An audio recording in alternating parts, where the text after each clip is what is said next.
എല്ലാവർക്കും നമസ്കാരം. ഇന്ന് നമ്മൾ നോക്കാൻ പോകുന്ന 10th പ്രിലിംസിന് വേണ്ടിയിട്ട് ഉള്ള കുറച്ച് ക്വസ്റ്റ്യൻസ് ആണ്. 10th പ്രിലിംസ് പരീക്ഷയ്ക്ക് ചോദിക്കാൻ സാധ്യതയുള്ള ഒരു മോഡൽ പരീക്ഷ പോലെ നിങ്ങൾക്ക് എഴുതി നോക്കാവുന്ന കുറച്ച് ക്വസ്റ്റ്യൻസ് ആണ് ഇന്ന് നമ്മൾ നോക്കാൻ പോകുന്നത്. ആദ്യത്തെ ചോദ്യം നോക്കാം. ഒരു സംഖ്യയെ 12 കൊണ്ട് ഗുണിക്കുന്നതിന് പകരം 21 കൊണ്ട് ഗുണിച്ചപ്പോൾ ശരിയായ ഉത്തരത്തിനേക്കാൾ 63 കൂടുതൽ കിട്ടി. എന്നാൽ ഗുണിക്കാൻ ഉപയോഗിച്ച സംഖ്യ ഏത്? ഒരു സംഖ്യയെ 12 കൊണ്ട് ഗുണിക്കുന്നതിന് പകരം നമ്മൾ എന്ത് ചെയ്തു? 21 കൊണ്ടാണ് ഗുണിച്ചത്. അപ്പോൾ എന്താണ്? ശരിയായ ഉത്തരത്തിനേക്കാൾ 63 കൂടുതൽ കിട്ടി. എന്നാൽ ഗുണിക്കാൻ ഉപയോഗിച്ച സംഖ്യ ഏത്? അതിൻ്റെ അർത്ഥം എന്താ? ഒരു സംഖ്യയെ 12 കൊണ്ട് ഗുണിക്കുന്നതിന് പകരം 21 കൊണ്ട് ഗുണിച്ചു കഴിഞ്ഞപ്പോഴേ നമുക്ക് ആ രണ്ട് കിട്ടുന്ന ഉത്തരങ്ങൾ തമ്മിലുള്ള വ്യത്യാസമാണ് 63. ഇങ്ങനെ ഒരു ചോദ്യം വരികയാണെന്നുണ്ടെങ്കിൽ നമുക്ക് വളരെ സിമ്പിളായിട്ട് ഇതിൻ്റെ ഉത്തരം കണ്ടുപിടിക്കാം. ആ സംഖ്യ ഏതാണെന്ന് കണ്ടുപിടിക്കാൻ ഇത്ര മാത്രമേ ഉള്ളൂ. എന്ത് ചെയ്യാം? ഈ 63നെ നമ്മൾ എന്ത് ചെയ്യുക? ഇവ തമ്മിലുള്ള വ്യത്യാസം എടുക്കുക. ഈ 21ഉം 12ഉം തമ്മിലുള്ള വ്യത്യാസം എത്രയാ? 9 അല്ലേ? ഇത് ചെയ്താൽ മതി. 63നെ 21ഉം 12ഉം തമ്മിലുള്ള വ്യത്യാസം കൊണ്ട് ഹരിച്ചാൽ മതി. എത്ര നമുക്ക് അപ്പോൾ ആൻസർ കിട്ടുക? 7. നമ്മൾ ഗുണിക്കാൻ ഉപയോഗിച്ച സംഖ്യ എത്രയായിരിക്കും? 7 ആയിരിക്കും നമ്മൾ ഗുണിക്കാൻ ഉപയോഗിച്ച സംഖ്യ. പക്ഷെ ഇങ്ങനെ പറഞ്ഞു കഴിഞ്ഞാൽ ഫസ്റ്റ് ടൈം നോക്കുന്ന ഒരാൾക്ക് മനസ്സിലാവില്ല അല്ലേ? അപ്പോൾ അവർക്ക് മനസ്സിലാവാൻ വേണ്ടിയിട്ട് ഞാനൊരു കാര്യം പറയാം. നമ്മൾ സംഖ്യയെ എക്സ് എന്നെടുക്കുക. സംഖ്യ എന്താണ്? എക്സ് എന്നെടുക്കുക. ഏത് സംഖ്യ വേണമെങ്കിലും ആവാലോ. അപ്പോൾ നോക്കുകയാണെന്നുണ്ടെങ്കിൽ തന്നിട്ടുള്ളത് ഒരു സംഖ്യയെ 12 കൊണ്ട് ഗുണിക്കുന്നതിന് പകരം, അപ്പോൾ 12 കൊണ്ട് ഗുണിക്കുകയാണെന്നുണ്ടെങ്കിൽ അത് എത്ര വരിക? 12 ഗുണിക്കണം എക്സ്. നമുക്ക് എങ്ങനെ എഴുതാം? 12x എന്ന് എഴുതാം അല്ലേ? പിന്നെ എന്താ പറഞ്ഞിട്ടുള്ളത്? 21 കൊണ്ട് ഗുണിച്ചു എന്നാണ് പറഞ്ഞത്. അപ്പോൾ 21 കൊണ്ട് ഗുണിക്കുക എന്ന് പറഞ്ഞപ്പോൾ നമുക്ക് എങ്ങനെ എഴുതാം? 21x എന്ന് എഴുതാമല്ലോ. മനസ്സിലായല്ലോ? എങ്കിലെന്താണ്? ഗുണിച്ചപ്പോൾ ശരിയായ ഉത്തരത്തിനേക്കാൾ 63 കൂടുതൽ കിട്ടി എന്നാണ് പറഞ്ഞത്. അതായത് 21xൽ നിന്ന്, അതായത് 21 ഗുണിക്കണം എക്സിൽ നിന്ന് 12x കുറച്ചാൽ കിട്ടുന്നതാണ് 63 എന്നാണ് ചോദ്യത്തിൽ തന്നിട്ടുള്ളത്. അതാണ് നമ്മൾ ചോദ്യത്തിൽ നിന്ന് മനസ്സിലാക്കേണ്ടത്. അപ്പോൾ 21x നിന്ന് 12x കുറച്ചാൽ എത്ര കിട്ടുക? 21 ഈ എക്സ് കോമൺ അല്ലേ ഇവിടെ? അങ്ങനെയാണ് കുറയ്ക്കുന്നത് കേട്ടോ. എക്സ് കോമൺ അല്ലേ? അപ്പോൾ 21 ഇതിൻ്റെ 12 കുറയ്ക്കുക. അപ്പോൾ എത്ര കിട്ടുക?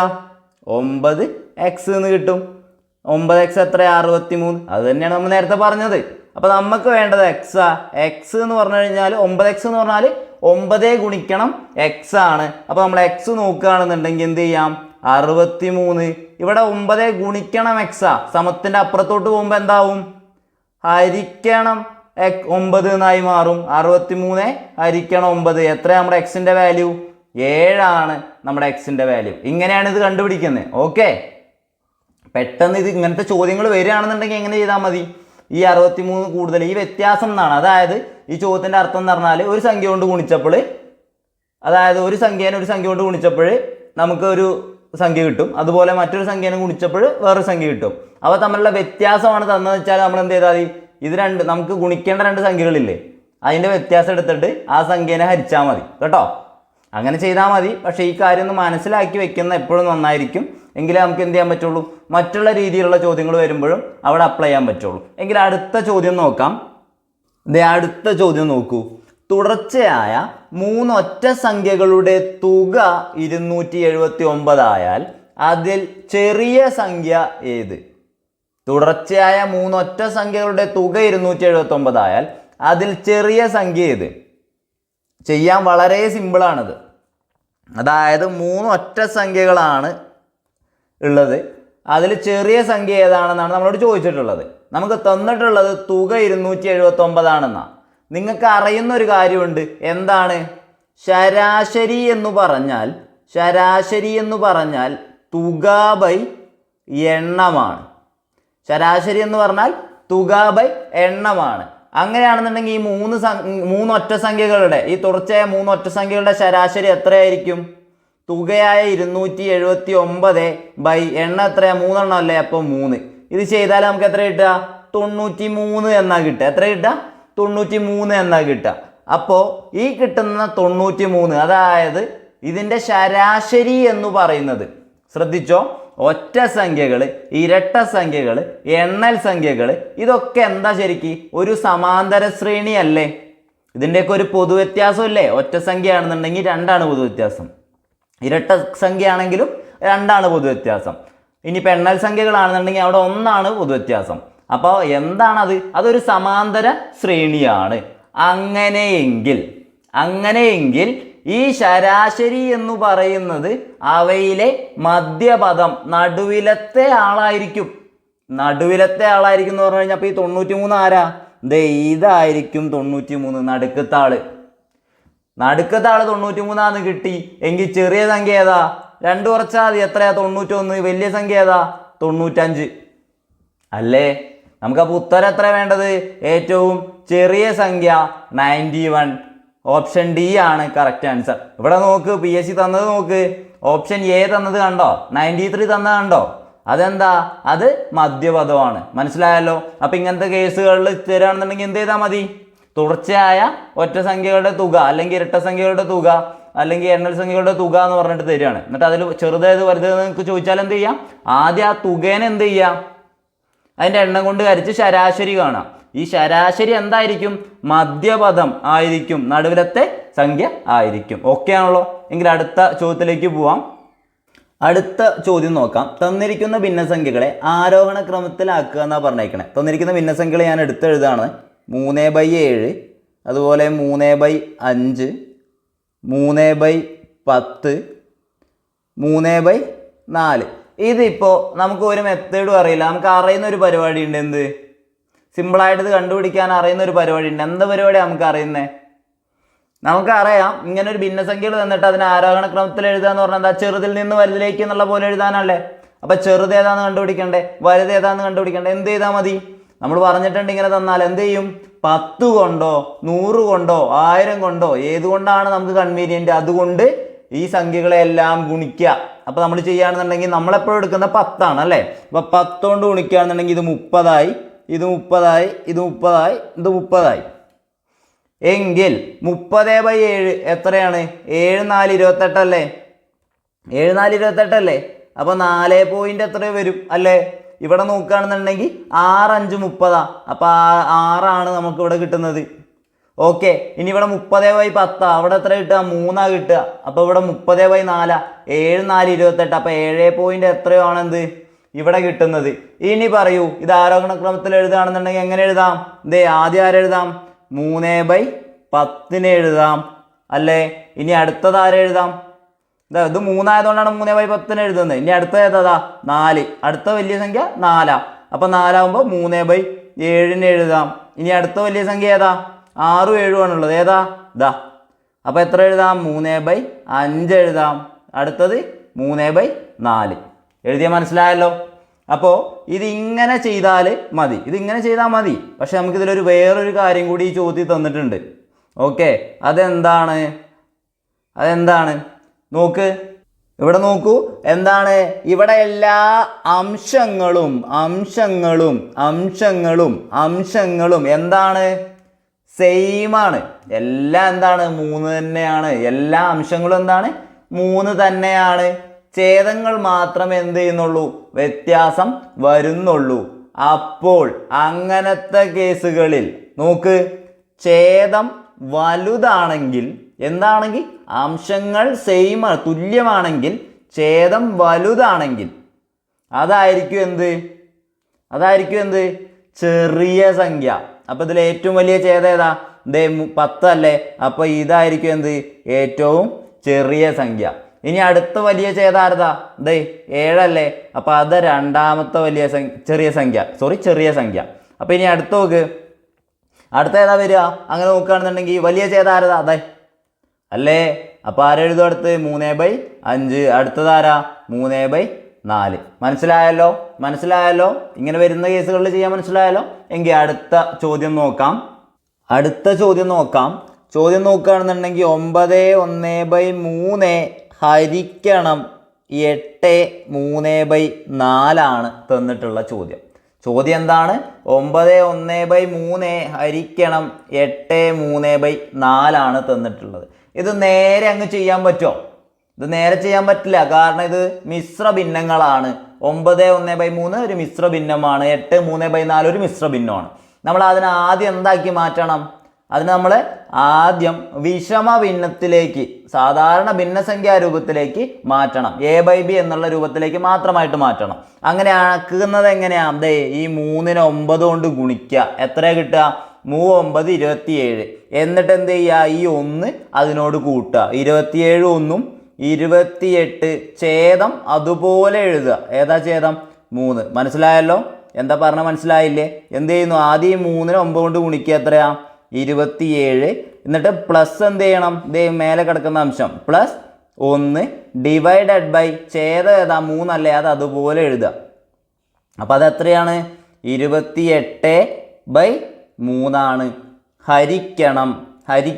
ഇനി എന്താ? ഇതാ 8 3/4 എന്ത് ചെയ്യണം? വിഷമഭിന്നാക്കണ്ടേ? പറയൂ, എങ്ങനെ ചെയ്യണം? 4 × 8 4 32.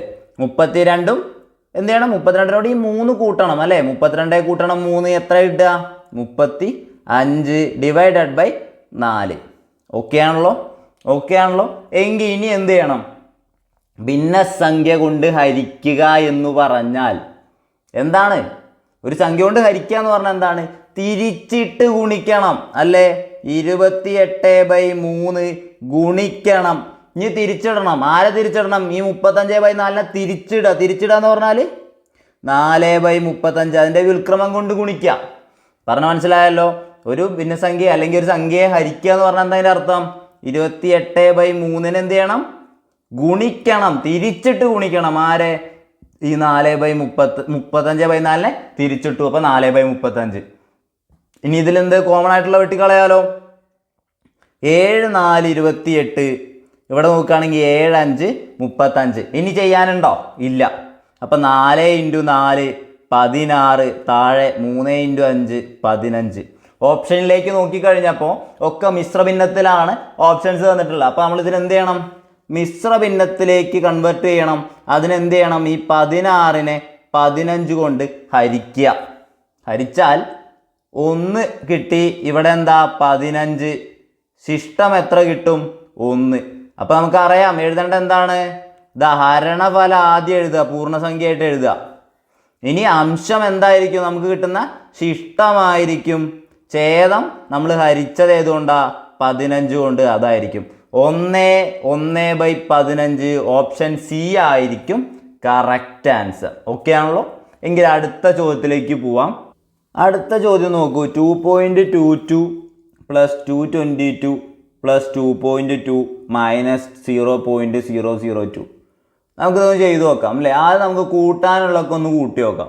അപ്പോൾ ആദ്യം തന്നിട്ടുള്ളത് 222. ഞാൻ ആ വലിയ സംഖ്യ എടുത്ത് എഴുതിയെന്നുള്ള ആദ്യം. അപ്പോൾ പിന്നെ പറയുന്നത് 2.22 ആണ്. അപ്പോൾ ആ ഒറ്റയുടെ സ്ഥാനത്തുള്ളത് എഴുതുന്നത് മനസ്സിലാക്കണം കേട്ടോ. 2.22. അപ്പോൾ ഞാനിവിടെ 2.00 കൂടി ഇട്ട് കൊടുക്കാൻ പോവാം. പ്രശ്നം ഉണ്ടാവും? പോയിന്റ് ഇട്ട് കൊടുക്കണേലും ഇല്ലല്ലോ. പോയിന്റ് കഴിഞ്ഞിട്ട് 0 ഇടുന്നതിന് കുഴപ്പമുണ്ടോ? ഇല്ല. ഞാൻ കൂട്ടാനുള്ള സുഖത്തിന് വേണ്ടിയിട്ട് ഇട്ടതാ. ഇനി അടുത്തത് 2.2. ഇനി നോക്ക്, ഇവിടെ ഒന്നുമില്ല. അപ്പോൾ നമ്മൾ എന്ത് ചെയ്ത് കൊടുക്കുക? ഒരു 0 ഇട്ട് കൊടുക്കുക. പ്രശ്നമില്ലല്ലോ. 2.2 എന്ന് പറഞ്ഞാൽ 2.20 എന്ന് പറഞ്ഞാലും 2.200 എന്ന് പറഞ്ഞാലും ഒന്ന് തന്നെയാണ്. അപ്പോൾ ഇനി നോക്കുകയാണെന്നുണ്ടെങ്കിൽ ഇനി കുറയ്ക്കാൻ. അപ്പോൾ നമുക്ക് അത് അവിടെ നിൽക്കട്ടെ. നമുക്ക് ആദ്യം ഇതൊന്ന് കൂട്ടി നോക്കാം. എത്ര കിട്ടുക? 0 2 0. സാധാരണ കൂട്ടുന്ന മാതിരി കൂട്ടിയാൽ മതി. 2 2 4. ഇനി എന്താ ചെയ്യണം? നമ്മളവിടെ ആ പോയിന്റ് ഉള്ളിടത്ത് കറക്റ്റ് പോയിന്റ് ഇട്ട് കൊടുക്കുക. ഇനി ഇത് 3 കൂട്ടിയാൽ 6 2 2 226.42 എന്നുള്ള വരെ എത്തി. ഇനി നമ്മൾ എന്ത് ചെയ്യണം? ഇന്ന് എന്ത് ചെയ്യണം? പോയിന്റ് 0.02 കുറയ്ക്കണം അല്ലേ? 0.002 കുറയ്ക്കേണ്ടത് അല്ലേ? അപ്പോൾ ഇവിടെ ആരുമില്ല. അപ്പോൾ നമ്മൾ എന്ത് ചെയ്യും? ഇവിടെ ഒരു 0 ഇട്ട് കൊടുക്കണം. വേണ്ടേ? എന്നാലേ നമുക്ക് കുറയ്ക്കാൻ പറ്റുള്ളൂ. അപ്പോൾ ഇവിടെ 0 നിന്ന് 2 പോവോ? ഇല്ല. 0 നിന്ന് 2 പോവോ? ഇവിടെയാണ് നമ്മുടെ ചോദ്യം തെറ്റാനുള്ള സാധ്യത. അപ്പോൾ ഇവിടെ നോക്ക്, 0 നിന്ന് 2 പോകില്ല. അപ്പോൾ നമ്മൾ ഈ 2 നിന്ന് 1 അങ്ങോട്ട് കൊടുത്തു. അപ്പോൾ ഇവിടെ 1 ആയി, ഇവിടെ 10 ആയി. 10 നിന്ന് 2 പോയാൽ എത്രയാ? 8. ഇനി ഇതാക്കുന്നത് 1 നിന്ന് 0 പോയാൽ 1, 4 0 പോയാൽ 4. ഇനി 6 ഇറക്കി എഴുതി, 2 ഇറക്കി എഴുതി, 2 ഇറക്കി എഴുതി. നമ്മുടെ ഉത്തരം എത്രയാ? 226.418. നമ്മുടെ ഉത്തരം 226.418. ഓപ്ഷൻ എ ആണ് നമ്മുടെ ഉത്തരം. സിമ്പിൾ ചോദ്യം. ഡയറക്റ്റ് എന്ത് ചെയ്യാനുള്ളൂ? കൂട്ടാനും കുറയ്ക്കാനുള്ളൂ. അപ്പോൾ നമ്മൾ ഈ ദശാംശ സംഖ്യകളായതുകൊണ്ട്, ഫ്രാക്ഷൻസ് ഒക്കെ ആയതുകൊണ്ടും നമുക്ക് അതൊരു കൺഫ്യൂഷൻ ആവുന്നതേ ഉള്ളൂ അല്ലേ? സോറി, ദശാംശ സംഖ്യകളായതുകൊണ്ട് നമുക്ക് ഇച്ചിരി ബുദ്ധിമുട്ടാണെന്നേ ഉള്ളൂ. അങ്ങനെ സാധാരണ സംഖ്യകളായിട്ട് എടുത്ത് കുറച്ചാൽ മതി കേട്ടോ. അങ്ങനെ അടുത്ത ചോദ്യം നോക്കാം. അടുത്ത ഒരു ചോദ്യം നോക്കാം. ഇവിടെ തന്നേക്കുന്നത് ദശാംശ സംഖ്യകളെ ഹരിക്കാനാണ്, ഗുണിക്കാനും ഹരിക്കാനും ഒക്കെ പാടെ കൂട്ടിയിട്ടുള്ളൊരു ചോദ്യമാണ് അല്ലേ. അപ്പോൾ ഇത് നോക്കാം, അതെങ്ങനെ ചെയ്യാൻ നോക്കാം. 9.5 ഗുണിക്കണം, ഞാനൊന്ന് എഴുതുകയാണ്. 9.5 ഗുണിക്കണം 0.085 ഹരിക്കണം 17 ഗുണിക്കണം 0.0019. നമ്മളിങ്ങനെ ഒരു ചോദ്യം വരുമ്പോൾ ആദ്യം എന്ത് ചെയ്യാന്നറിയോ, നമ്മളിതിനെ എന്ത് ചെയ്യുക, സംഖ്യകളെ മാത്രമായിട്ട് എടുത്ത് എഴുതുക. ആ പോയിന്റ് നോക്കണ്ട, സംഖ്യകളെ മാത്രമായിട്ട് എഴുതുക. അങ്ങനെയാണെങ്കിൽ ഇവിടെ എത്ര വരും? 95 ഗുണിക്കണം 85 എന്ന് എഴുതാം. ഡിവൈഡഡ് ബൈ 17 ഗുണിക്കണം 19 എന്ന് എഴുതാം. ഞാൻ പറഞ്ഞ മനസ്സിലായല്ലോ. അപ്പോൾ ഇനി അടുത്തത് എന്ത് ചെയ്യും നോക്കുകയാണെന്നുണ്ടെങ്കിൽ, ഇവിടെ എത്ര ദശാംശ സ്ഥാനങ്ങളാ മാറ്റി പോയിന്റ് ഇട്ടേക്കണേ നോക്കുക. എത്രയാ? 1 2 3 4, മൊത്തത്തിൽ 4 എണ്ണമാണ് അല്ലേ. താഴെയാണെങ്കിലോ 1 2 3 4 അല്ലേ. മേലെയും താഴെ എന്താണ്? 4 ദശാംശ സ്ഥാനങ്ങളാ മാറ്റി പോയിന്റ് ഇട്ടേക്കണേ. നമ്മൾ ഇന്നലത്തെ ക്ലാസ്സിൽ പറഞ്ഞിട്ടുണ്ട്. എന്ത് ചെയ്താൽ മതി? ഇവിടത്തെ മേലത്തേന്ന് താഴത്തെ നോക്കുക. അപ്പോൾ അതിലേതാ ചെറുതേതാ? ഏത് ഭാഗത്താ ചെറുതുള്ളത്? രണ്ട് ഭാഗത്തും തുല്യമാണ് അല്ലേ. രണ്ട് ഭാഗത്തും തുല്യമാണ്. അങ്ങനെയെങ്കിൽ മേലത്തെ ദശാംശ സ്ഥാനങ്ങളുടെ എണ്ണവും താഴത്തെ ദശാംശ സ്ഥാനങ്ങളുടെ എണ്ണവും തുല്യമാണ്. അങ്ങനെയെങ്കിൽ എന്ത് ചെയ്യേണ്ട ആവശ്യമില്ല, ഇതിനെ ഇനി ഒന്നുകൊണ്ടും ഗുണിക്കുകയും ഹരിക്കുകയും ചെയ്യണ്ട. അവിടെ പരിപാടി കഴിഞ്ഞു. മനസ്സിലായല്ലോ. ഇത്ര എടുത്താൽ മതി. എന്താണ് കാരണം പറഞ്ഞത്? 1 2 3 4 ദശാംശ സ്ഥാനങ്ങളാണ് മേലെ ഉള്ളത്. താഴെ ഡിനോമിനേറ്ററിൽ നോക്കുകയാണെന്നുണ്ടെങ്കിൽ, ഛേദത്തിൻ്റെ ഭാഗത്ത് നോക്കുകയാണെന്നുണ്ടെങ്കിൽ അവിടെ എന്താണ്? 1 2 3 4 ദശാംശ സ്ഥാനങ്ങളാണ് ഇവിടെ ഉള്ളത് അല്ലേ.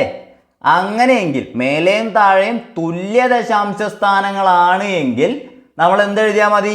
ആ സംഖ്യകളെ അതുപോലെ എഴുതിയാൽ മതി. മനസ്സിലായല്ലോ. ഇനി ചെയ്തു നോക്കാം. ഇതെങ്ങനെ ചെയ്യാം? 95-നെ 19 കൊണ്ട് എന്ത് ചെയ്യാം? 95-നെ 19 കൊണ്ട് എന്ത് ചെയ്യാം? നമുക്ക് ഹരിക്കാം. എന്താണ്? 19 × 5 ആണ് എന്ത്? 95. ഇനി എങ്ങനെയാണെങ്കിൽ 85-നെയോ? 85-നെ എന്ത് ചെയ്യാം? 17 കൊണ്ട് വെട്ടാം അല്ലേ. എന്താണ് 85 എന്ന് പറഞ്ഞാൽ 17 × 5 ആണ് 85. അങ്ങനെയെങ്കിൽ നമ്മുടെ ഉത്തരം എത്രയായിരിക്കും? 5 × 5 25. 5 × 5 25. മനസ്സിലായല്ലോ. എന്താ ചെയ്തത്? ഒരു തവണ കൂടി ഞാൻ പറയാം, ഒന്ന് ശ്രദ്ധിക്കുക. നമ്മൾ ആദ്യം ഇങ്ങനെ ഒരു ചോദ്യം വന്നു കഴിഞ്ഞാൽ ആദ്യത്തെ സ്റ്റെപ്പ് എന്താ നമ്മളത്? നമ്മൾ ആ സംഖ്യകളെ ദശാംശം ഒഴിവാക്കിയിട്ട് അങ്ങ് എഴുതി. 95 ഗുണിക്കണം 85 ഡിവൈഡഡ് ബൈ 17 ഗുണിക്കണം 19. ആ പോയിന്റും 0 ഒന്നും വേണ്ട. അപ്പോൾ നമ്മൾ ആദ്യം അങ്ങനെ എഴുതി. എന്നിട്ട് നമ്മൾ നോക്കുകയാണ് എത്ര ദശാംശ സ്ഥാനങ്ങളാണ്? 1 2 3 4. മേലെ 4 ദശാംശ സ്ഥാനങ്ങൾ, താഴെ 1 2 3 4. താഴെ 4 ദശാംശ സ്ഥാനങ്ങൾ, മേലെയും താഴെയും. അതായത് അംശത്തിൻ്റെ ഭാഗത്തും ഛേദത്തിൻ്റെ ഭാഗത്തും, ന്യൂമറേറ്ററിൻ്റെ ഭാഗത്തും ഡിനോമിനേറ്ററിൻ്റെ ഭാഗത്തും എന്ത്? ദശാംശ സ്ഥാനങ്ങളുടെ എണ്ണം തുല്യമാണ് എങ്കിൽ എന്ത് ചെയ്താൽ മതി? ആ സംഖ്യ അതേപോലെ എടുത്ത് എഴുതിയാൽ മാത്രം മതിയെന്നേ. അപ്പോൾ നമ്മൾ എഴുതിയത് കറക്റ്റാണല്ലോ. ഇനി ബാക്കിയൊന്നും ചെയ്യേണ്ട, അതിനെ ഗുണിക്കാനോ ഹരിക്കാനോ ഇല്ല. ഇനി എന്ത് ചെയ്യാം? ഇതിനെ നോക്കുകയാണെങ്കിൽ വെട്ടി ചെറുതാക്കാൻ പറ്റും. 19 × 5 ആണ് എന്ത്? 95. 17 × 5 ആണ് എന്ത്? 85. അപ്പോൾ നമ്മുടെ ഉത്തരം 5 × 5 25. ഓപ്ഷൻ ഡി ആണ് ഇവിടുത്തെ കറക്റ്റ് ആൻസർ. എങ്കിൽ അടുത്ത ചോദ്യം നോക്കാലോ. അടുത്ത ചോദ്യം ദാ ഇവിടെ വന്നേക്കുന്ന ചോദ്യം 0.02 ക്യൂബ് എത്രയാണെന്നാ. 0.02 ഹോൾ ക്യൂബ് എത്രയാണെന്നാ. സാധാരണഗതിയിൽ ഇത് ചെയ്യാൻ വേണ്ടിയിട്ട് ആദ്യം 2/0.02 എന്ന് പറഞ്ഞാൽ 2/100 അതിൻ്റെ ക്യൂബൊക്കെ കണ്ട് അങ്ങനെ ചെയ്യണം. അതിൻ്റെ ആവശ്യമൊന്നുമില്ല. നിങ്ങളിവിടെ നിൽക്കുക. നമ്മൾ നേരത്തെ പറഞ്ഞ പോലെ എന്ത് ചെയ്യുന്ന? ആദ്യം 0.02 ക്യൂബ് കാണാൻ പറഞ്ഞാൽ ആദ്യം എന്ത് ചെയ്യുക? ഇവിടെ ഉള്ള സംഖ്യ ഏതാ? പോയിന്റ് ഒഴിവാക്കിയിട്ട് സംഖ്യ ഏതാ? 2 അല്ലേ. ആ 2ൻ്റെ ക്യൂബ് കാണും. 2ൻ്റെ ക്യൂബ് കാണും. 2ൻ്റെ ക്യൂബ് എത്രയാ? 2ൻ്റെ ക്യൂബ് എത്രയാ? 8 അല്ലേ. 2ൻ്റെ ക്യൂബ് എത്രയാ? 8 അല്ലേ. അത് ആദ്യം എഴുതുക. ഞാൻ എന്ത് പറഞ്ഞു ആദ്യം? 0.02 ക്യൂബ്, അതായത് ദശാംശ സംഖ്യയുടെ ക്യൂബ് കാണാൻ പറഞ്ഞാൽ, പവർ 3 കാണാൻ പറഞ്ഞാൽ എന്ത് ചെയ്യണം? നമ്മൾ എന്ത് ചെയ്യുക? ആ സംഖ്യ, അതിലുള്ള സംഖ്യ ഏതോ നോക്കുക. അപ്പോൾ ഇതിലുള്ള 2 ആണ് സംഖ്യ. അതിൻ്റെ ക്യൂബ് ആദ്യം കാണാം. 8 എന്ന് കിട്ടി. അതിന് ശേഷം ഇവിടെ എത്ര ദശാംശ സ്ഥാനങ്ങളാ? 1 2 എത്ര ദശാംശ സ്ഥാനങ്ങളാ? 2 ദശാംശ സ്ഥാനങ്ങളാണല്ലോ ഉള്ളത്. അതിനെ ആ 2നെ ഇതാക്കുന്നത് ഇവിടെ എത്രയാ? 3 ക്യൂബാണല്ലേ. അപ്പോൾ ഈ എന്ത് ചെയ്യുക? ഈ 3 കൊണ്ട് ഗുണിക്കുക. ഞാൻ എന്താ പറഞ്ഞത്? ഇവിടെ എന്താ പറഞ്ഞത്? ആദ്യം എന്ത് ചെയ്യാൻ പറഞ്ഞു? ആദ്യം അവിടെയുള്ള സംഖ്യ ഏതാ നോക്കുക. 0.02 സംഖ്യ ഏതാ? 2 മാത്രമായിട്ട് എടുക്കുക. ആ 2നെ ക്യൂബ് കാണുക. 2ന്റെ ക്യൂബ് എത്രയാ? 2 × 2 × 2 8 2ന്റെ ക്യൂബ്. എന്നിട്ട് എന്ത് ചെയ്യണം? ഇവിടെ എത്ര ദശാംശ സ്ഥാനങ്ങളുള്ളത്? 1 2 ദശാംശ സ്ഥാനങ്ങളല്ലേ ഉള്ളത്. പോയിന്റ് കഴിഞ്ഞിട്ട് 2 അല്ലേ ഉള്ളൂ. എന്നിട്ട് എന്ത് ചെയ്യുക? ഇവിടെ ക്യൂബ് കാണാൻ പറഞ്ഞതുകൊണ്ട് നമ്മൾ എന്ത് ചെയ്യുക? അതിനെ 2 കൊണ്ട് ഗുണിക്കുക. ആ 3നെ ആ ദശാംശ സ്ഥാനങ്ങളുടെ എണ്ണത്തിനെ 3 കൊണ്ട് ഗുണിക്കുക. ക്യൂബാണ് കാണാൻ പറഞ്ഞെങ്കിൽ എന്ത് ചെയ്യുക? 3 കൊണ്ട് ഗുണിക്കുക. അപ്പോൾ എത്രയാ? 2 × 3 6 അല്ലേ? 2 × 3 6 അല്ലേ? അങ്ങനെയെങ്കിൽ 6 സ്ഥാനങ്ങൾ മാറ്റിയിട്ടായിരിക്കണം നമ്മുടെ ഉത്തരത്തിൽ പോയിന്റ് ഉണ്ടാവേണ്ടത്. അപ്പോൾ നോക്ക്, 1 2 3 4 5 6 സ്ഥാനങ്ങൾ മാറ്റിയിട്ടായിരിക്കണം എന്ത് നമ്മുടെ ഉത്തരത്തിൽ പോയിന്റ് ഉണ്ടാവേണ്ടത്. പറഞ്ഞ മനസ്സിലായല്ലോ? ആദ്യം നമ്മൾ എന്ത് ചെയ്തു? ആ സംഖ്യ അങ്ങ് എടുത്തെഴുതി, ക്യൂബ് കണ്ടിട്ട് ആ സംഖ്യ എടുത്തെഴുതി. എന്നിട്ട് എത്ര ദശാംശ സ്ഥാനങ്ങളാണ് നോക്കി? 1 2 ദശാംശ സ്ഥാനങ്ങളാണ്. നമുക്ക് എന്താണ്? ക്യൂബാണ് കാണേണ്ടത്. അപ്പോൾ നമ്മൾ ആ 2നെ എന്ത് ചെയ്തു? 3 കൊണ്ട് ഗുണിച്ചു. ക്യൂബല്ല, ശ്രദ്ധിക്കണം, ഗുണിക്കുകയാണ് ചെയ്യണത്. തെറ്റിക്കരുത്, അവിടെ തെറ്റുള്ളൂ. തെറ്റാണെങ്കിൽ അവിടെ തെറ്റുള്ളൂ. അപ്പോൾ എന്ത് ചെയ്യുന്നു? 2 × 3 ചെയ്തു, 6. അപ്പോൾ ഉത്തരത്തിൽ എത്ര ദശാംശ സ്ഥാനങ്ങൾ വേണം? 6 ദശാംശ സ്ഥാനങ്ങൾ വേണം. 1 2 3 4 5 6. ഇനി എന്ത് ചെയ്യണം? ഇവിടെ ഒരു പോയിന്റ് ഇട്ട് കൊടുക്കുക. ഉത്തരം എന്താണ്?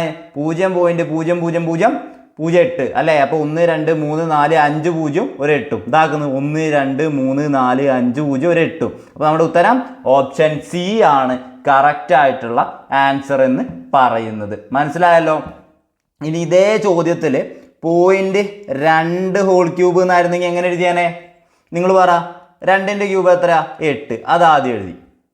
ഇനി നോക്ക്, എത്ര ദശാംശ സ്ഥാനം? 1 ദശാംശ സ്ഥാനം മാറ്റിയിട്ടല്ലേ പോയിന്റ്. അപ്പോൾ ഇനി എന്ത് ചെയ്യണം? ഈ 1നെ 3 കൊണ്ട് ഗുണിക്കുക. 1നെ 3 കൊണ്ട് ഗുണിച്ചാൽ എത്ര? 3 അല്ലേ? അപ്പോൾ എത്ര ദശാംശ സ്ഥാനം വേണം ഉത്തരത്തിൽ? 3 എണ്ണം വേണം. 1 2 3 നമ്മുടെ ഉത്തരമായി 0.008. മനസ്സിലാവുന്നുണ്ടല്ലോ? ഇത്രയേ ഉള്ളൂ ചെയ്യാൻ. ഓക്കെ ആണല്ലോ? എങ്കിൽ അടുത്ത ചോദ്യം നോക്കാം. ഒരു സംഖ്യയുടെ 10% ആദ്യം വർദ്ധിപ്പിച്ചു, അതിനുശേഷം അതിൻ്റെ 10% കുറയ്ക്കുന്നു എങ്കിൽ സംഖ്യയിൽ എത്ര ശതമാനത്തിൻ്റെ വ്യത്യാസം ഉണ്ടാകും എന്നാണ് ചോദിച്ചേക്കണേ അല്ലേ?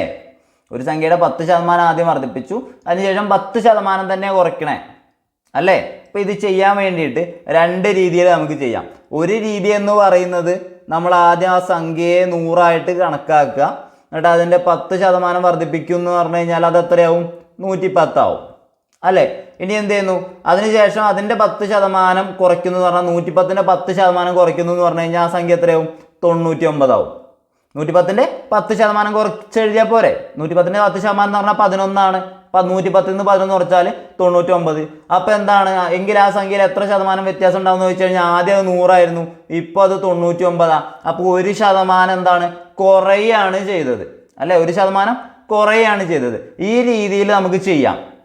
പക്ഷേ ഇതിനൊന്നും നിൽക്കരുത്, കാരണം നമുക്ക് എക്സാമിന് സ്പീഡാണ് വേണ്ടത്.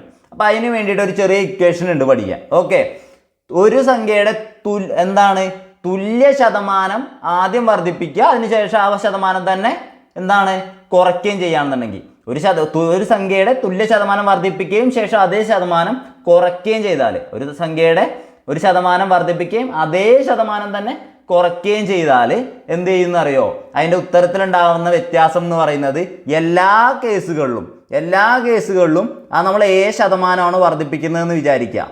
പിന്നെ അതിനുശേഷം എന്ത് ചെയ്യുന്നു? ശതമാനം തന്നെ കുറയ്ക്കുന്നു വിചാരിക്കുക. അതാണ് ഞാൻ ആ 10 ഇവിടുത്തെ കേസിൽ 10 എങ്കിൽ നമ്മൾ എന്ത് ചെയ്താൽ മതി എന്നറിയോ? ആ സംഖ്യയുടെ വ്യത്യാസം എന്ന് പറയുന്നത് ഉണ്ടാകുന്ന വ്യത്യാസം എന്ന് പറയുന്നത് എപ്പോഴും a²/100 എന്തായിരിക്കും? a²/100% ആയിരിക്കും എന്ത്? കുറവ് അല്ലെങ്കിൽ നഷ്ടം ആണ് എപ്പോഴും ഉണ്ടാവുക. ഇതൊന്ന് പഠിച്ചു വെച്ചോ കേട്ടോ. എന്താ നമ്മൾ പറഞ്ഞത്? ആ ഒരു സംഖ്യയുടെ തുല്യ ശതമാനങ്ങൾ എന്ത് ചെയ്യാണ്? കൂട്ടുകയും കുറയ്ക്കുകയും ചെയ്യുകയാണെന്നുണ്ടെങ്കിൽ ആദ്യം കൂട്ടി പിന്നെ കുറയ്ക്കുകയാണ് ചെയ്യണമെന്ന് വെച്ചാൽ നമ്മൾ എന്തുണ്ടാവും? എപ്പോഴും എന്തായിരിക്കും? a²/100% നഷ്ടം നഷ്ടം അല്ലെങ്കിൽ കുറവ് ആയിരിക്കും. ഇവിടുത്തെ കേസിൽ 10% വർദ്ധിപ്പിച്ചു, 10% കുറച്ചു. അപ്പോൾ ഇവിടെ എന്തായിരിക്കും? എയുടെ വാല്യൂ 10 ആണ്. അപ്പോൾ 10² 100. അപ്പോൾ എത്ര കിട്ടുക? 100/100. അതെത്രയാ? Equal to 1%. അതെന്താ? കുറവാണ് അല്ലെങ്കിൽ നഷ്ടമാണ്. ഓക്കെ, ഇനി വേറെ ചോദ്യം വരാൻ സാധ്യത ഇവിടെ തന്നെ 20% ചോദിക്കാം. 20% ആണെങ്കിലോ ആദ്യം 20% കൂട്ടി പിന്നെ 20% കുറച്ചു. അപ്പോൾ എത്രയായിരിക്കും? 20² 100 ചെയ്താൽ മതി. അപ്പോൾ എന്താണ്? 400/100. എത്ര കിട്ടും? 4%. എന്തായിരിക്കും? കുറവായിരിക്കും അല്ലെങ്കിൽ നഷ്ടമായിരിക്കും. നഷ്ടവും കുറവെന്ന് പറഞ്ഞാൽ ഒന്ന് തന്നെയല്ലേ. അപ്പോൾ ഇനി അടുത്തത് ഇതേപോലെ വേറൊരു ചോദ്യം കൂടി ചോദിക്കും. എന്ത്? 25% കൂട്ടി പിന്നെ അത് കുറച്ചു. അപ്പോൾ എന്തായിരിക്കും? 25²/100. എന്താണ്? നഷ്ടമാണ്. അപ്പോൾ എത്ര? 25² എന്ന് പറഞ്ഞു കഴിഞ്ഞാൽ 625/100. എത്ര? 625 100 കൊണ്ട് ഹരിക്കാന്ന് പറഞ്ഞാൽ 625 100 കൊണ്ട് ഹരിക്കാന്ന് പറഞ്ഞാൽ 2 സ്ഥാനം മാറ്റി പോയിന്റ് ഇട്ടാൽ മതി. 6.25% എന്താണ്? നഷ്ടം അല്ലെങ്കിൽ കുറവ്. നഷ്ടം കുറവ് ഒന്നും തന്നെ കേട്ടോ. മനസ്സിലാവുന്നുണ്ടല്ലോ? ഈ ഒരു സാധനം പഠിച്ചു വെക്കണം. a²/100% കുറവ് അല്ലെങ്കിൽ നഷ്ടമായിരിക്കും. ഓക്കെ, അടുത്ത ചോദ്യം നോക്കാം. 180 രൂപയ്ക്ക് ഒരു സാധനം വിറ്റപ്പോൾ 10% നഷ്ടം വന്നു.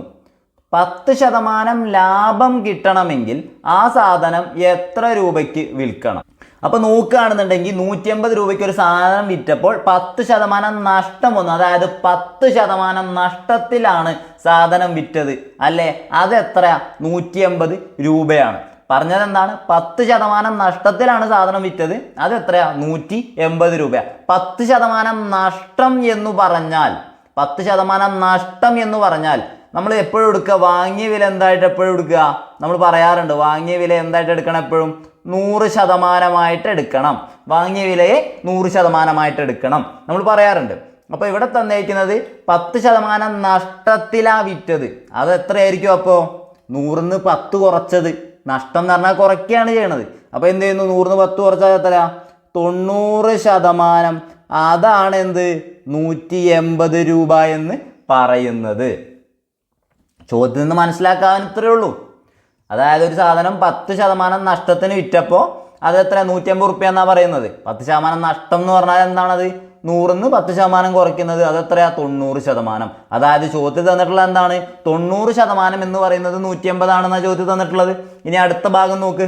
10% ലാഭം കിട്ടണമെങ്കിൽ ആ സാധനം എത്ര രൂപയ്ക്ക് വിൽക്കണം? 10% ലാഭം കിട്ടണമെങ്കിൽ എന്ന് പറഞ്ഞു കഴിഞ്ഞാൽ എന്ത് ചെയ്യേണ്ടത്? കൂട്ടുകയല്ലേ വേണ്ടത് ലാഭം എന്ന് പറഞ്ഞാൽ.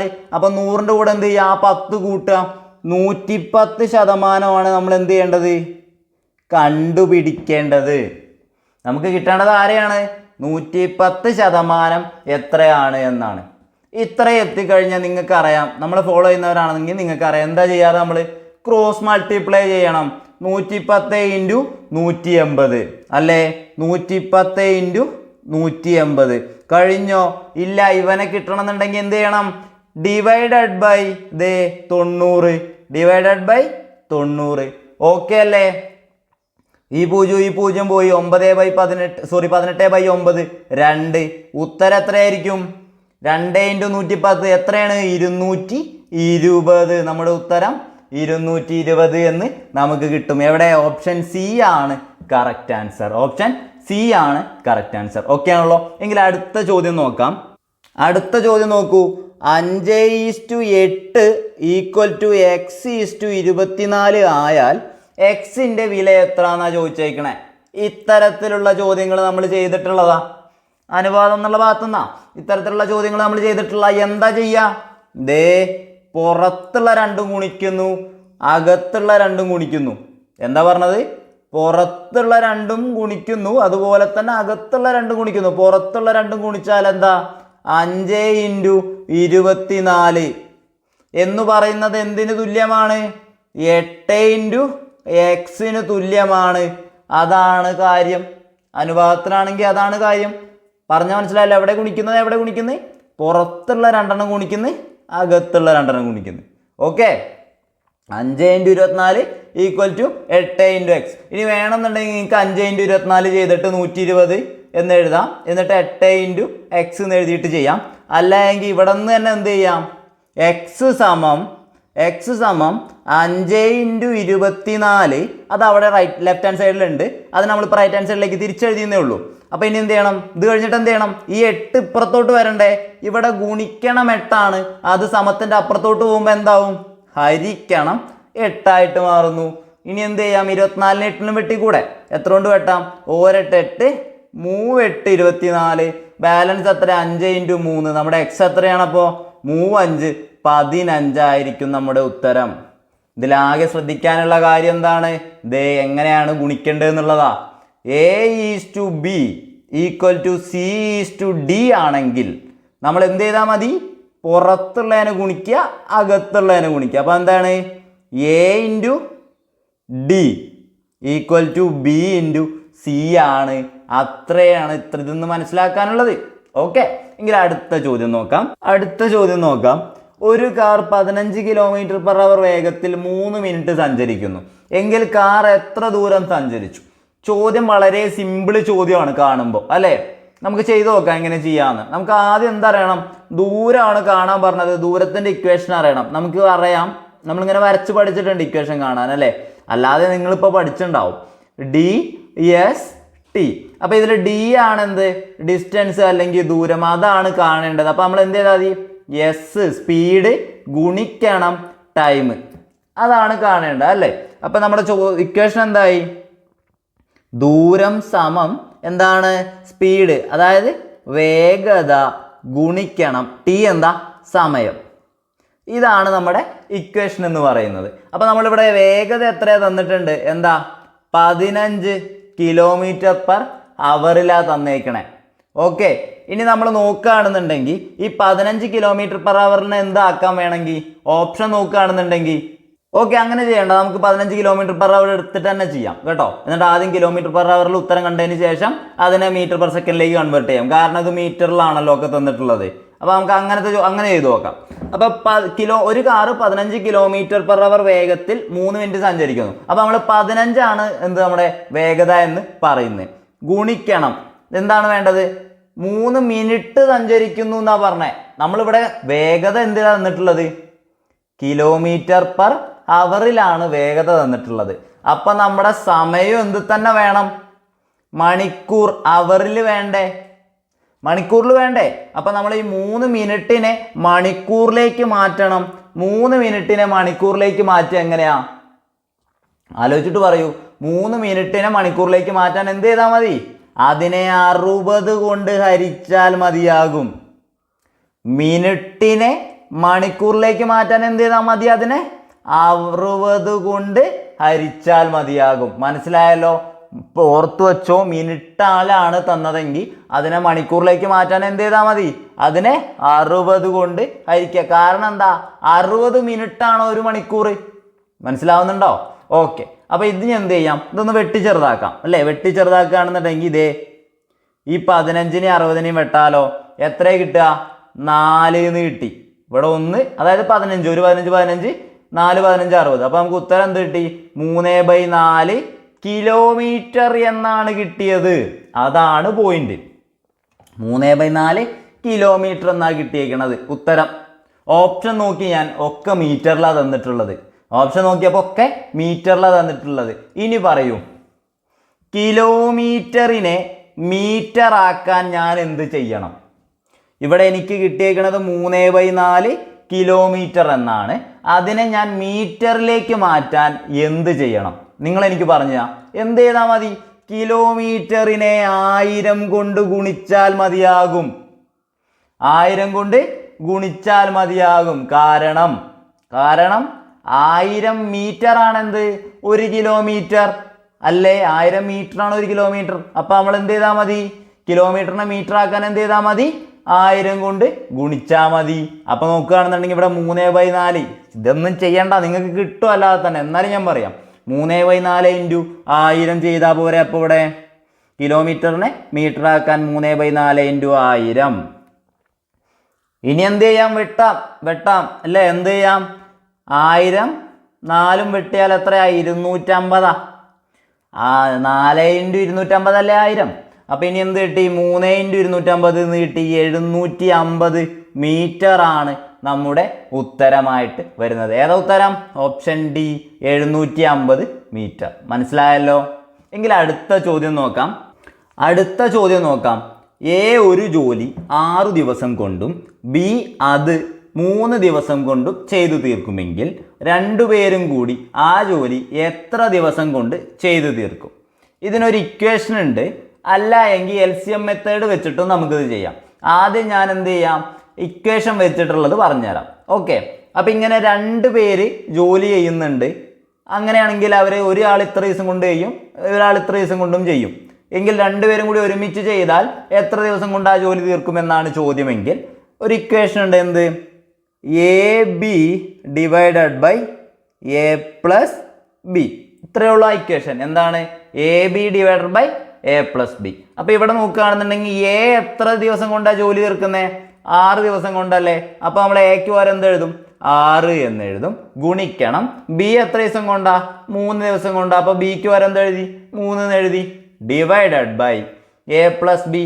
എന്താണ്? 6 പ്ലസ് 3 ചെയ്താൽ 6 × 3 നമുക്ക് എഴുതാം. 6 × 3 എത്രയാ? 18. ഡിവൈഡഡ് ബൈ 6 പ്ലസ് 3 എത്രയാ? 9. ചെയ്താൽ എത്ര കിട്ടുക? 18നെ 9 കൊണ്ട് ഹരിച്ചാൽ നമ്മുടെ ഉത്തരം 2 ദിവസങ്ങൾ. ഓപ്ഷൻ ഡി ആണ് കറക്റ്റ് ആയിട്ടുള്ള ഉത്തരം. ഓക്കെ ആണല്ലോ? മനസ്സിലാവുന്നുണ്ടല്ലോ? ഓക്കെ, ഈ മെത്തേഡ് നമുക്ക് യൂസ് ചെയ്യാവുന്നതാണ്. ഇക്വേഷൻ പഠിച്ചാൽ മതി. എന്താ ഇക്വേഷൻ? രണ്ടുപേരുടെ ജോലി എത്ര ദിവസങ്ങൾ എടുക്കുന്നു തന്നു കഴിഞ്ഞാൽ രണ്ടുപേരും കൂടി എത്ര ദിവസം കൊണ്ട് തീർക്കുന്നു ചോദിച്ചാൽ എന്ത് ചെയ്താൽ മതി? AB divided by A plus B എന്ന് പറഞ്ഞിട്ടുള്ള ഇക്വേഷൻ അപ്ലൈ ചെയ്താൽ മതി. ഇനി അല്ല എങ്കിൽ LCM മെത്തേഡ് എന്ന് പറഞ്ഞിട്ടൊരു മെത്തേഡ് ഉണ്ട്. അവിടുത്തെ കേസിൽ നമ്മൾ നോക്കുകയാണെന്നുണ്ടെങ്കിൽ എയും ബിയും തന്നിട്ടുണ്ട്. A ആ ജോലി 6 ദിവസം കൊണ്ടും B ആ ജോലി 3 ദിവസം കൊണ്ടും തീർക്കും എന്നാണ് പറഞ്ഞേക്കണേ അല്ലേ? അങ്ങനെയാണെന്നുണ്ടെങ്കിൽ ഈ 6ൻ്റെയും 3ൻ്റെയും LCM എത്രയാ? നമ്മൾ ആദ്യം നോക്കുന്ന അതാണ്. 6ൻ്റെയും 3ൻ്റെയും LCM എത്രയാണ് നോക്കും. എത്ര 6ൻ്റെയും 3ൻ്റെയും LCM? 6ൻ്റെയും 3ൻ്റെയും LCM എത്രയാ? നമ്മൾ പറഞ്ഞിട്ടുണ്ട്. തന്നിട്ടുള്ള സംഖ്യകൾ ഏതാ? ആ സംഖ്യകളിൽ വലിയ സംഖ്യയെ ചെറിയ സംഖ്യ കൊണ്ട് ഹരിക്കാൻ പറ്റുമെങ്കിൽ ആ വലിയ സംഖ്യ തന്നെയാണ് അതിൻ്റെ LCM. ഇവിടേക്കത്തെ കേസിൽ വലിയ സംഖ്യ 6. ഈ 3നെ 6 കൊണ്ട് ഹരിക്കാൻ പറ്റും. അപ്പം എന്താണ് LCM? 6 തന്നെയാണ്. അല്ലെങ്കിൽ നോക്ക് 6 3 ഏതുകൊണ്ട് ചെയ്യാം? 3 കൊണ്ട് ചെയ്യാം. അപ്പം എത്രയാ? 2 1. ഇനി എന്ത് ചെയ്താൽ ഗുണിച്ചാൽ മതി അല്ലേ? ഗുണിച്ചാൽ 3 × 2 എത്രയാ? 6 ആണ് LCM. മനസ്സിലാവുന്നുണ്ടല്ലോ? അപ്പോൾ നമ്മുടെ LCM എന്ത് ചെയ്യുക? ഇവിടെ നേരെ അതിൻ്റെ നേരെ അങ്ങ് എഴുതുക. LCM എന്ത് ചെയ്യുക? അതിൻ്റെ നേരെ അങ്ങ് എഴുതുക. എന്നിട്ട് ഈ 6നെ ഈ LCMത്തിനെ ഈ A കൊണ്ട് ഹരിക്കുക. അപ്പോൾ എത്രയാ? 6/6. അത് ഇവിടെ എഴുതുക 1. അതേപോലെ ഈ 6നെ ഈ 3 കൊണ്ട് ഹരിക്കുക. അതെത്രയാ? 2. ഓക്കെ, കിട്ടിയല്ലോ? ഇനി നമ്മളോട് പറഞ്ഞിട്ടുള്ളത് ഇവർ രണ്ടും ഒരുമിച്ച് ചെയ്യുന്ന ജോലി എന്നാണ് പറഞ്ഞത് അല്ലേ? ഇത് രണ്ടും ഒരുമിച്ച് ചെയ്യുന്ന ഇത് ഇവരുടെ എഫിഷ്യൻസിയാണ് കേട്ടോ. ഈ കിട്ടിയിരിക്കുന്ന ഇവരുടെ എഫിഷ്യൻസിയാണ്.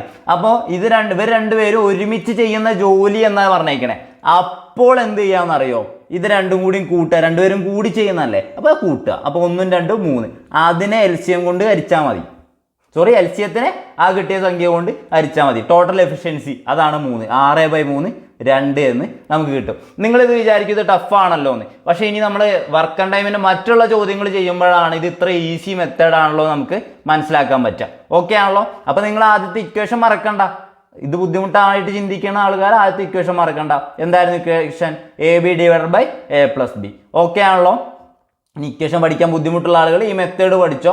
ഈ മെത്തേഡ് നമുക്ക് വളരെ ഇമ്പോർട്ടൻ്റ് ആയിട്ടുള്ളൊരു മെത്തേഡാണ്. ഞാൻ പറഞ്ഞ കാര്യങ്ങൾ ഒന്നും കൂടിയും പറയാം. ഈ LCM മെത്തേഡ് ഒന്നും കൂടിയും പറയാം. ആദ്യം ഞാൻ എന്തെഴുതി?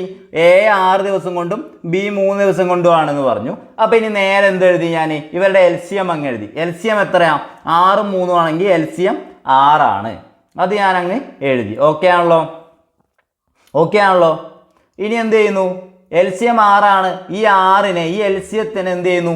ഈ 6 കൊണ്ട് ഹരിക്കുകയാണ്. അപ്പോൾ എത്ര കിട്ടി? 6/6 1. അത് ഇവിടെ എഴുതി. അതേപോലെ ഈ 3 കൊണ്ടും ഹരിക്കുകയാണ് ഈ LCMനെ. അപ്പോൾ എത്ര കിട്ടി? 2. ഈ കിട്ടിയേക്കുന്നതാണ് ഇവരുടെ എഫിഷ്യൻസി എന്ന് പറയുന്നത്. പണിയെടുക്കാനുള്ള എഫിഷ്യൻസി. അപ്പോൾ ഇയാൾ 1 എടുക്കുമ്പോൾ ഇയാൾ 2 എടുക്കുന്നതാണ് അതിൻ്റെ അർത്ഥം കേട്ടോ. അപ്പോൾ എന്ത് ചെയ്യുക? നമുക്ക് വേണ്ടത് രണ്ടുപേരും കൂടി ചെയ്യുന്ന ജോലി ആയതുകൊണ്ട് ഇത് രണ്ടും കൂട്ടുക. അപ്പോൾ എത്രയാ? 1 2 3. ആ കിട്ടിയേക്കുന്നത് ടോട്ടൽ എഫിഷ്യൻസിയാണ്. അത് വെച്ചിട്ട് എന്ത് ചെയ്യുക? നമ്മളെ LCMത്തിനെ ഹരിച്ചാൽ മതി. അപ്പോൾ 6/3 ചെയ്താൽ 2 അങ്ങനെ കിട്ടും. ഓക്കെ ആണല്ലോ? അപ്പോൾ ഇതാണ് ഈ ചോദ്യം നോക്കുന്നത്. അടുത്ത ചോദ്യത്തിലേക്ക് പോവാം. അടുത്ത ചോദ്യം നോക്കാം. 30 ആളുകളുടെ ശരാശരി വയസ്സ് 35. നോക്കുകയാണെന്നുണ്ടെങ്കിൽ 30 ആളുകളുണ്ട്, അവരുടെ ശരാശരി വയസ്സ് 35 എങ്കിൽ ബാക്കി വായിക്കാം. അതിൽ 20 ആളുകളുടെ ശരാശരി വയസ്സ് 20 എങ്കിൽ ബാക്കിയുള്ളവരുടെ ശരാശരി വയസ്സ് എന്നാണ് ചോദിച്ചേക്കണേ. 30 ആളുകളുടെ ശരാശരി വയസ്സ് 35 അവരുടെ വയസ്സുകളുടെ തുക എത്രയായിരിക്കും? വയസ്സുകളുടെ തുക എത്രയായിരിക്കും? തുക എന്ന് പറയുന്നത് ശരാശരി ഗുണിക്കണം എണ്ണാണ്. അത് നമുക്കറിയാം അല്ലേ? അപ്പോൾ നോക്ക്, 30 ഗുണിക്കണം 35 എത്രയാണ് കിട്ടുക? നമുക്ക് 1050 കിട്ടുക അല്ലെ? 1050 കിട്ടുക. അതേപോലെ പറഞ്ഞിട്ടുണ്ട് എന്ത്, 20 പേരുടെ ആ കൂട്ടത്തിൽ 20 പേരുടെ ശരാശരി വയസ്സ് 20. അപ്പം അതെത്രയാണ് കിട്ടുക? 20 ഗുണിക്കണം 20 ചെയ്താൽ എത്ര കിട്ടുക? 400 കിട്ടുന്നത്. അപ്പോൾ നമുക്ക് ഇതിൽ നിന്ന് കണ്ടുപിടിക്കാം ബാക്കിയുള്ള ആളുകളുടെ ശരാശരി തുക കാണാം, വയസ്സുകളുടെ തുക കാണാം. അപ്പോൾ ഇവിടെ 30 ആദ്യം, പിന്നെ 20. അപ്പോൾ ബാക്കി എത്ര പേരാണ് ഉള്ളത്? 10 ആളുകളാണ്. ഇവരുടെ വയസ്സുകളുടെ തുക എന്ന് പറയുന്നത് എന്തായിരിക്കും? ഈ 1050 ഈ 400 കുറച്ചതായിരിക്കും. ഈ 1050 നിന്ന് ഈ 400 കുറച്ചതായിരിക്കും. അപ്പോൾ എത്രയാ അത്? 650. അതായത് 10 പേരുടെ വയസ്സുകളുടെ തുക എത്രയാ? 650 എങ്കിൽ അവരുടെ ശരാശരി എന്ന് പറയുന്നത് എത്രയായിരിക്കും? തുക ബൈ ശരാശരി എന്താ? തുക ബൈ എണ്ണ അല്ലേ ശരാശരി. അപ്പോൾ തുക എത്ര? 650. എണ്ണ എത്രയാ? ഈ 10. 650നെ 10 കൊണ്ടായിരിക്കുക. ഏത് സംഖ്യനെ 10 കൊണ്ടായിരിക്കാനും അല്ലേ? എന്ത് ചെയ്താൽ മതി? ആ ഒരു പോയിന്റ് മാറ്റി കുത്തിട്ടാൽ മതി. അപ്പം നമ്മുടെ ഉത്തരം എത്രയാ? 65 എന്ത്? ബാക്കിയുള്ള 10 പേരുടെ ശരാശരി വയസ്സ് എന്ന് പറയുന്നത്. ഓപ്ഷൻ ബി ആണ് കറക്റ്റ് ആയിട്ടുള്ള ഉത്തരം. ഓക്കെ ആണല്ലോ? എങ്കിൽ അടുത്ത ചോദ്യം നോക്കാം. 7² × 7⁴ ഡിവൈഡഡ് ബൈ 7². കാണുമ്പോൾ ഒരു കൺഫ്യൂഷൻ ഉണ്ട് അല്ലേ? നമുക്കൊന്ന് ചെയ്ത് നോക്കാം. 7² × 7⁴. ഞാൻ ഈ ഹരിക്കണം 7² വരെ ഞാൻ എന്തെഴുതി? ഇങ്ങനെ ബൈ 7² എന്ന് എഴുതി. കുഴപ്പമുണ്ടോ? രണ്ടും സെയിം ആണ്. ഇപ്പോൾ നിങ്ങൾക്ക് അറിയാം എന്താ ചെയ്യണ്ടേ? ഈ 7² ഈ 7² വെട്ടിപ്പോയി. ഉത്തരം 7⁴. വളരെ സിമ്പിളായിട്ട് നമ്മൾ കണ്ടുപിടിച്ചു. ഒന്ന് മാറ്റി എഴുതി, അത്രേ ഉള്ളൂ അല്ലേ?